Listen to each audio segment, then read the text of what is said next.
ഇന്ന് നമുക്കേ ഒരു അവിൽ മിക്സ്ചർ ഉണ്ടാക്കാം. വളരെ എളുപ്പത്തിൽ ഉണ്ടാക്കാൻ പറ്റുന്നതാണ് കേട്ടോ.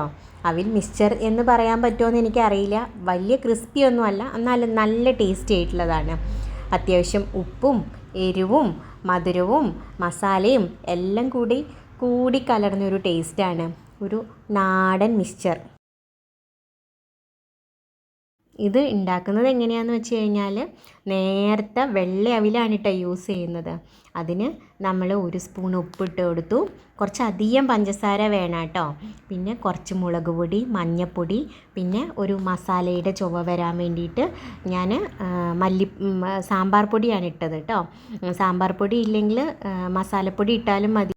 തേങ്ങയും വേണം, ചിരവിയ തേങ്ങയും വേണം. ഇതെല്ലാം കൂടെ കൂട്ടിയിട്ട് നല്ല പോലെ കൈകൊണ്ട് മിക്സ് ചെയ്ത് കൊടുക്കുക. മിക്സ് ചെയ്ത ശേഷം